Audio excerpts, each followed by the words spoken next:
Kara Taylor. I'm the Director of Local Missions and Outreach at Fellowship Community Church, and today we're going to talk about a ministry that we call SOS, or Serve Our Schools. We have 9 of those schools adopted. We have so many opportunities to go and love and serve our schools. It's something that we feel really passionate about, and I can't wait to talk to you guys a little bit about those schools. When we go to our schools and we approach them about this opportunity, we go to the schools and we say, hey guys, we want to be with you. We just want to serve with you. And we approach those schools with humility and with grace and with a total attitude of service. We approach them with our hands open and we say, hey guys, we have these 6 core foundations and these 6 core beliefs that we want to offer you. We have, as I mentioned, those 9 schools, but they span across 3 different ages. We have 7 elementary schools, we have 1 middle school, and 1 high school. So we have to approach them with a different mindset. We have 3 different districts that we span across. We have Salem City, we have Roanoke City, and we have Roanoke County. So as you can imagine, we had to come up with these, as I mentioned, those 6 core beliefs that all span across a very wide and very different set of rules, but they all encompass a very wide umbrella. So I want to talk to you today about those 6 core beliefs, and I want to explain to you how you also can approach a school near you, and you can adopt them and begin to minister to them in a way that will help your church begin to adopt a school near you so that you can also help them become a part of your neighborhood and so that you can help minister to a school near you. The first core belief that we try to abide by is that we go to our school and we say, we have no agenda. We try to approach our school and we say, we're not here to proselytize to you. We're not here to cram Jesus down your throat. We're here just to be for you. We want to be about you. We want to be about what you're about. We want to just be here so that we can be for you.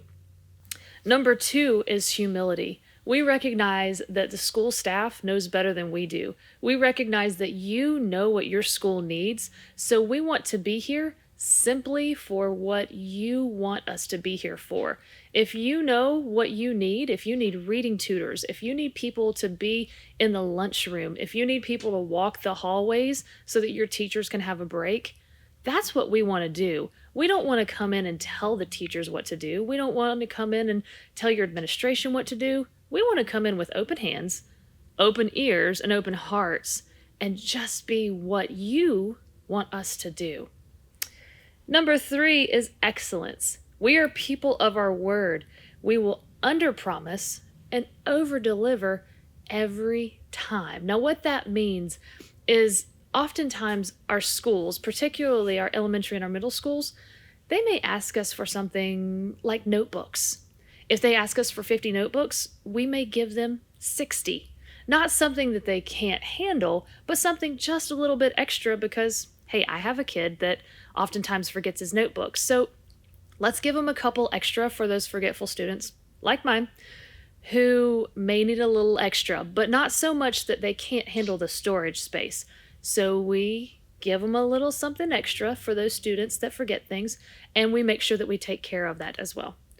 So number 4 is commitment. We believe that as an adopting organization, we need to be committed to the long-term needs of the students and the schools that we serve. So we're in this for the long haul.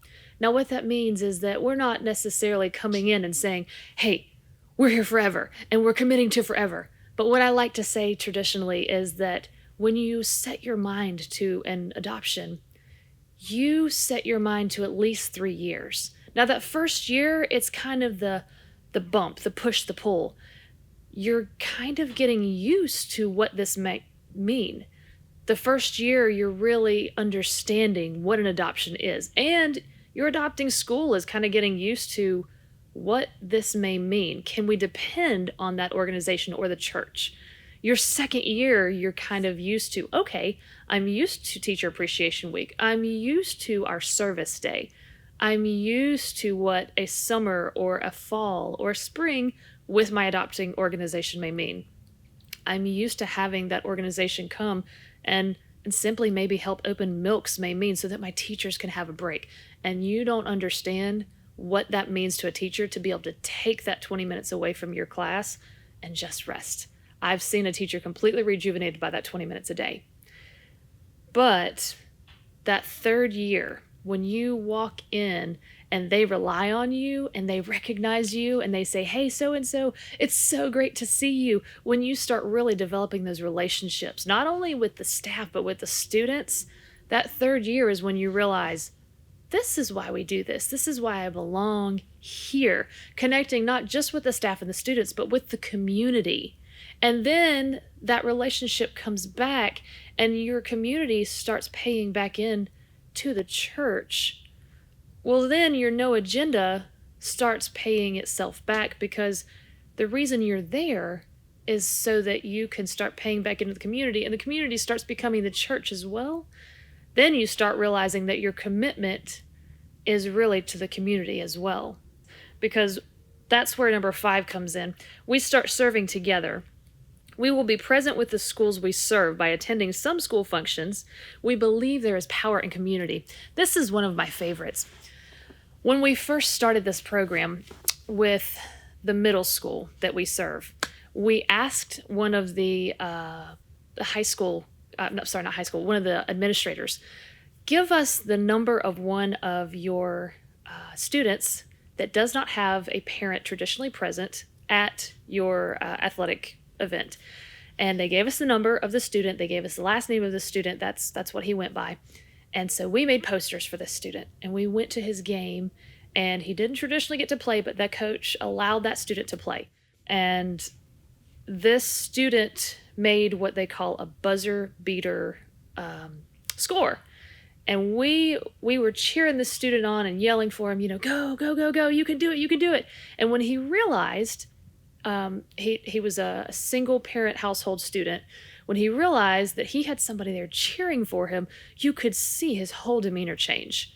He didn't know we were there, but he knew that his number was on a board and we were yelling for him, and that's when he made this shot. His entire attitude changed, not only for that game, but for the rest of the semester. He went from being a D and F student and not making it to his classes to being a B student, a solid B student, making it to his classes, becoming the student that was no longer tardy, not being a student that had a bad attitude in class, but being a student that was a role model in class. And when we put those posters up in his locker, because, that we could bend him and put him in his locker, he started attending class regularly, being a good student, and he started getting athletic scholarships. And his mother reported to the athletic principal. She said, I have been able to stop working 3 jobs. I now only work 1 job full-time and 1 job part-time, because I don't have to work as hard, because I don't have to pay as much, because I don't have to work to get him into college, because now he has scholarships. And that's all because, as a serving organization, as somebody who cared enough to go cheer for a student for 2 hours, he knew somebody cared for him. We cared for him. The community cared for the student. And we built that family up for 2 hours. That's all that mattered to that little boy, was that we cared for him. When a community builds around a family is changed. And that's why number 5 is so important to me, because we changed that little boy's life in 2 hours. You too can make that difference. Number 6 on the core belief system is meeting needs.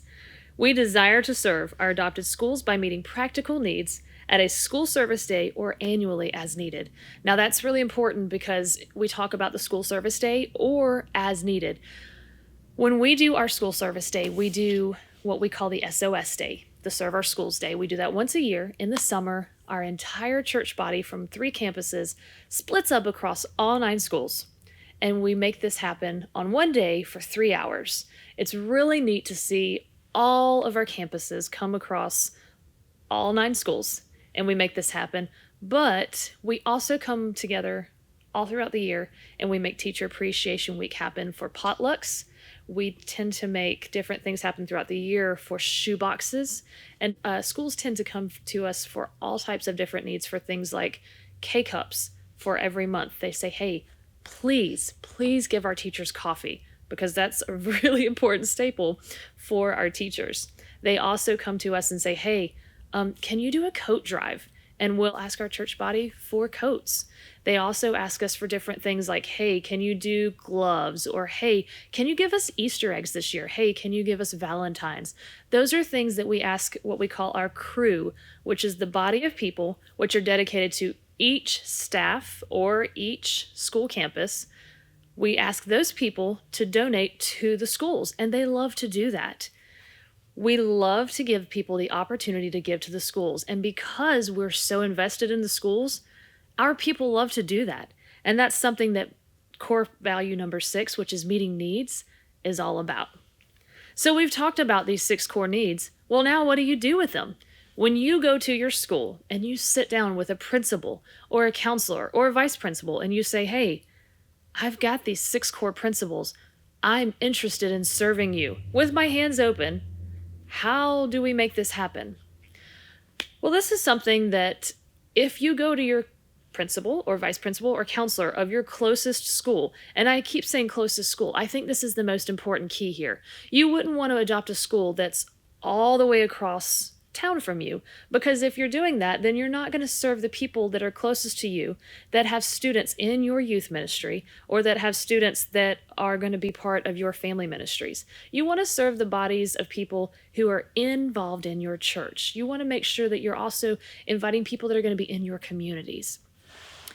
The next thing that you want to think about also is that you're going to be inviting people who are going to be families of the friends in your church. You're going to be bringing in people that are going to be near the neighborhoods that you serve. As you're sitting across the table from that principal or from that counselor, you're going to want to ask them, what do you need? Now you know the rules I'm going to play by. What do you need? That principal may have something that's not on my list. Every adoption is going to look different.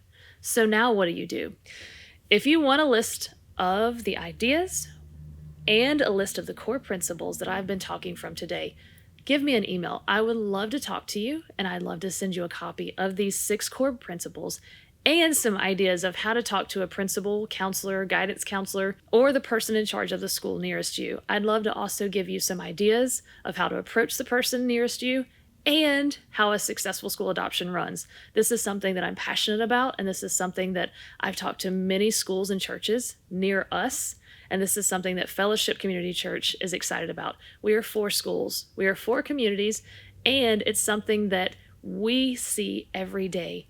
When a staff feels loved, when an administration feels loved, teachers feel loved and surrounded. And when teachers feel loved and surrounded, students succeed.